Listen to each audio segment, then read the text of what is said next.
6 months ago, I decided to make a robotic finger, and then it kind of just evolved into all this. That's cool. Like, you're doing some advanced things here. Advanced design work and working with electronics and servos. Yeah, you're driving it with fishing wire like that. The design wasn't really the hardest part. I've been doing CAD since I was 8. Okay. And I got my SolidWorks professional certificate. Oh, okay. So I am pretty well versed with CAD. It's really just the application that I didn't have much experience in. Okay. But you'll get there. Yeah. Like, part of it is just getting it out of your brain, right? You know, getting those crazy ideas in your brain out and working. So you do have some code to give me the peace sign. That was great. What's your next bit of code that you're going to write for it? Well, earlier I had one that flipped you off, but I feel like I didn't want to do that to you. Dude, beautiful. Yeah. Absolutely beautiful. Yeah, you have to. You have to. Right now the wrist doesn't really work because when you move it, it changes the length of the wrist. Okay. So I really want to kind of go back to a wrist design kind of like this, where everything went to the middle, except direct drive it or drive it with like actual belts. Because this was, I had 2 servos that had fishing wire glued to them that were spinning, and that wasn't very good because they had to be really, really tight, or else it just wouldn't work. Could you, okay, if someone were to move their wrist back, would you be able to sense the angle at which it goes and then use the servos here to pull back the fishing wire? Yes, I could if I got 270-degree servos. But okay. I don't have them right now. Yet? Okay, so Yeah. it's a possibility. Yeah, it's a possibility. How are you sourcing your components? Are you just going on Amazon? Yeah, or? just Amazon. And Okay. right now I think this arm, everything together, including the plastic, is $105. Oh, that's not bad at all. That's not. That's really not bad at all. Yeah. Okay, so what does the next 6 months look like for you? Where are you going to focus your attention?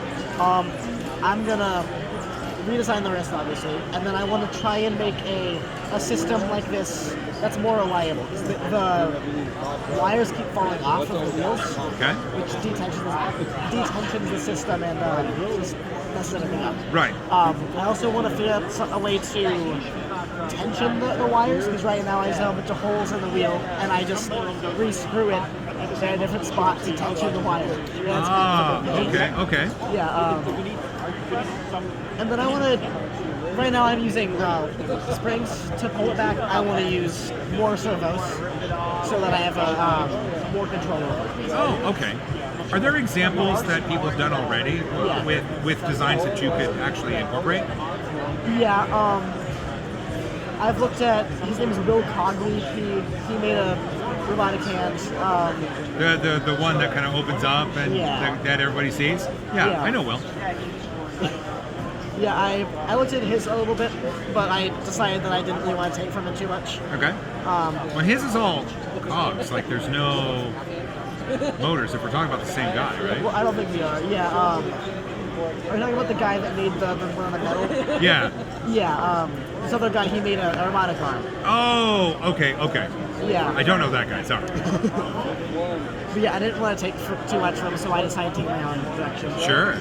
Well, one of my kids, they do work in foam and cosplay, and there's a person online that's a friend of mine who does really great foam and cosplay work, and they refuse to watch their videos because they said, I don't want to copy something, I want to come up with it on my own.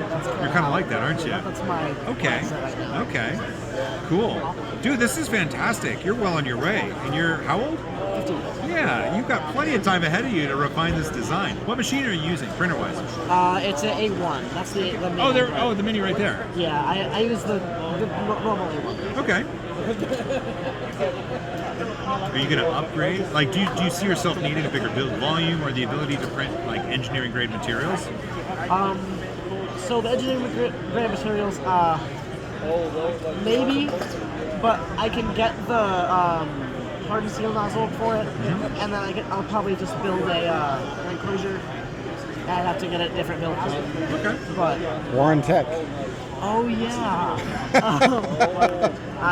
this next school year I'm going to half the day in like a technical college, and they have one of the biggest additive manufacturing labs in the country. Where at?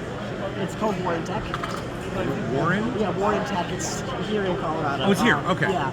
We were just at Spark Academy in New Hampshire. Yeah. And they had a print farm and a whole steam program and print farm management. Yeah, Is it we similar? have kind of. We have 21 X1Es. Have a good night, guys. And multiple SLS printers. Okay. They print nylon. Yeah. Yeah. That's nice. Cool. Dude, good job. Well, here, give me one of those. That's awesome. You gonna be here next year? Yeah. Okay. So, what? Okay. Well, here I wanna kind of put you to task here because if you're gonna be here next year, it means you've got 12 whole months to do something. What? Commit right now. What will be here next year? What feature? What change? What will I see next year? An entirely new arm. Okay, just an entirely new arm. That will work. And then potentially a prototype shoulder. Really? Yeah. Really? Okay. Okay. Well, I wish you the best of luck. Keep him on task. He's got 12 months to do this.